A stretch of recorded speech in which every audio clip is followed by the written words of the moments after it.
Hi, we're doing challenge 11 in this video of the River Security Christmas challenges of 2021. And this was one of my favorite challenges. It's probably something that you will not encounter with applications, but it's still an important lesson about crypto and how not to enroll cryptographic functions and how not to use crypto systems. So the flaws that you will see with people improperly implementing cryptography is real. This is more of a challenge type of example, but it's a really valuable one and it's a lot of fun. So let's see it. So we need to select challenge 11, which is the challenge titled the Not So Random Prime. And whenever I read this, I can remember which day I actually solved this. I'm not sure if it was really December 11, but I read the title and I was immediately like, this must be an RSA challenge. And the text says, we intercepted some traffic from a malicious actor. They seem to be using a not so secure implementation of RSA. Could you help us figure out how they did it? Well, yes, I can. So let's take a look. And I already downloaded the zip file and decompressed it. So what we're going to do is take a look at the content, which had two files in it. One was the RSA out, which is just some data here, and the RSA pi. Now, if you take a closer look at the RSA pi Python code, you will see that what happens here is we're just a standard RSA encryption. Really the pen and paper or the bookcase one. We don't really use RSA in this way, but for the sake of example, let's presume that this is how people would do RSA.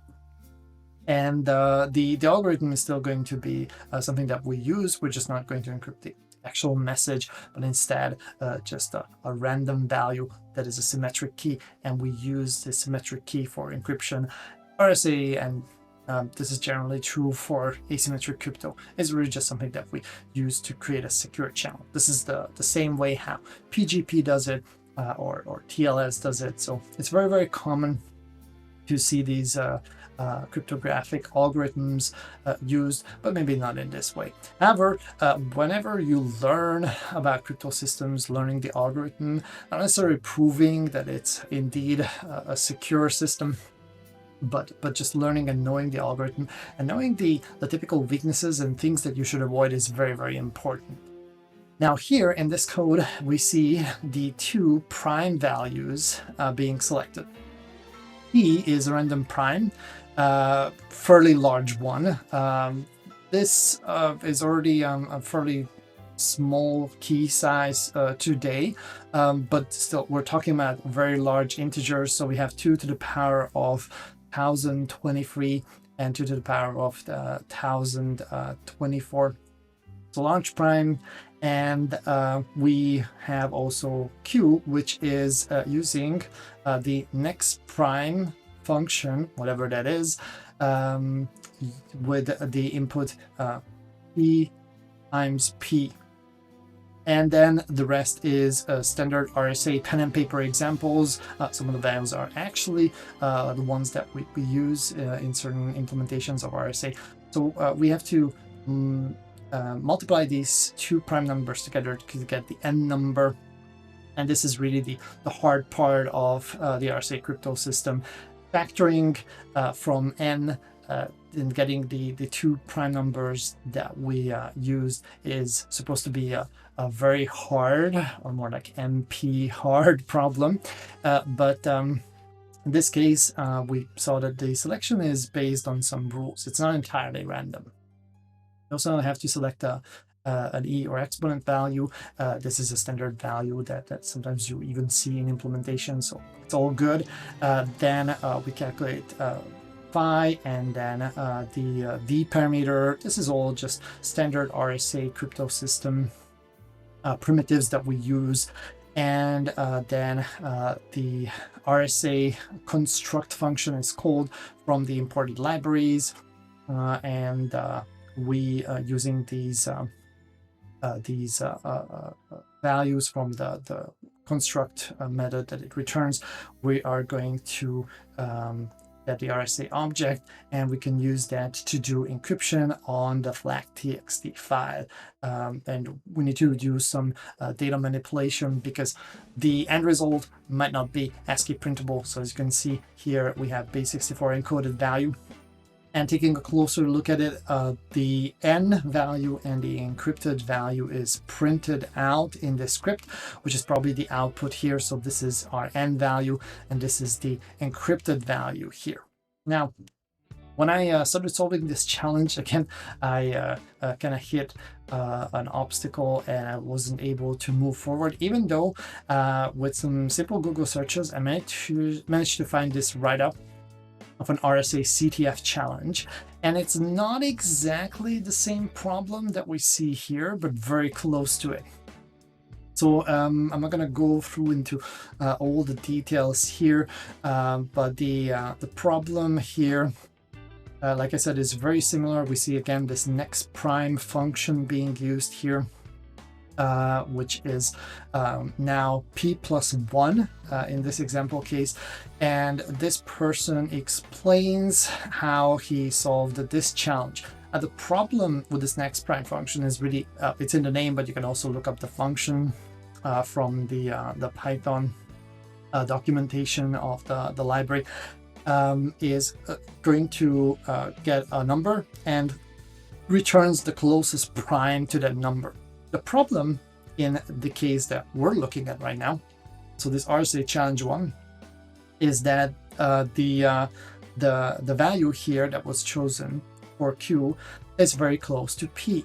And then we multiply these two numbers together, which means if we take the square root of N, we're going to have a value that is very close to, well, either P or Q, but they're pretty close to each other because they're almost neighboring primes. So that's a problem when you choose neighboring primes. It's a very famous implementation issue. If you implement RSA, you should avoid this one, because then factorization is really just taking the square root and trying a few different values. This is what the person who wrote this write-up did.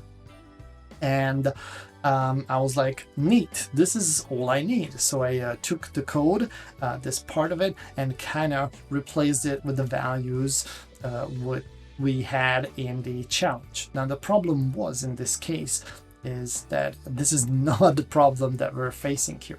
And instead of this 3, I had a 2. So again, when I was asking for some hints from Kairot in the Discord, I also asked what's wrong with my thought process here, and he said, yeah, that's very close, you just missed one part here. This line over here is the issue. So what we need to understand here is that Q is very close to a value, because we're just taking the next prime, very close to the value of P times P, or P to the power of 2. Which if we do an approximation, so let me just ruin my code. So in this case, N, the value N is P times Q, which is like approximately the same as P, do it like this, P times P, or P to the power of 3. So what this means is, instead of taking the square root of N, I have to take the cubic root of N. And that value is going to be pretty close to the number P, the original prime that we chose. So this is what we have in this script, and I completely ruined the original script, so it just reverted. I don't want to make any unintentional modifications, but I don't think we need that one anymore. So here I'm just using a Python library to make very precise calculations on large numbers, and I am taking the cubic root of N here And then I am just gradually incrementing the result that I get, because it's not going to be necessarily a real, like integer number. It's going to be probably some floating point number down to some couple of decimal precision. So instead of trying to work with that number, I'm going to round it up to the nearest integer, and then I will just increment one by one that integer number and test it if the number that I get is something that I can use to calculate the value of n. In this case, what I need to do is to get p and q, I'm going to run this loop. This will give me eventually p when there are no reminders after doing the division of p, of n, and the number that I got from this square root 1 here, cubic root rather. That's why I have CR in the variable name. And after that, I can check just the value and take the cubic root value, divide n by it, and that's gonna be the number q for me. That's all really that is in there. And this is directly coming from the fact that n is the multiply of p and q. I hope it makes sense. I also did some testing here on the calculated values just to make sure that the results that I get, if I multiply them together, indeed, I'm going to get the same number. So the difference between the tested result of the multiplication and n should give me 0, which it did indeed, but I'm not going to print out the results when I'm going to execute now this find p and q Python script.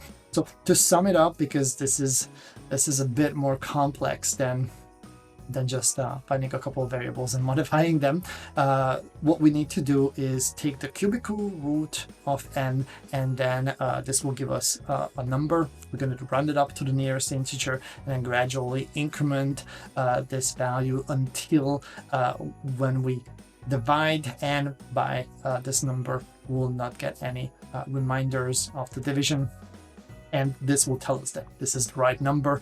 So let's execute the script. Python free find p and q, and the very first iteration gives us the result. So this is p and this is the q value. Now, based on this original script, I can easily cook up my decryptor script, which I have over here. So just put here, instead of the first part of calculating the values, I'm just putting here p and q that I got, taking the n number. The rest is pretty much the same. And then I just do the reverse of the transformations on the text data. So I'm going to base 64 decode it, decrypt it, and then convert it into ASCII. So this is the RSA decrypt Python script that I cooked up. And boom, this is the end result. So I'm just printing out all the different values that we calculated throughout the decryption process. Here's the encrypted value, and here is the decrypted one with proper readable English ASCII text, saying, good job, I see you know how to do some math and how RSA works. Well, I'm not sure about the math part because I totally missed the fact that I need to take a cubic root instead of a square root originally, but eventually I got it there. So let's submit the flag, and these are the correct results for this challenge. Like I mentioned, this is not necessarily going to be the problem that you will face when you do an assessment of an application, but cryptographic mistakes are pretty common.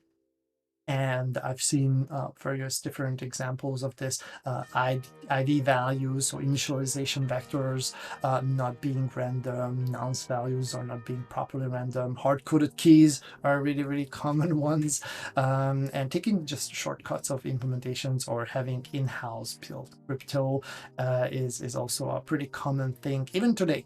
And some mistakes on whether like base 64 is actually encryption or encoding.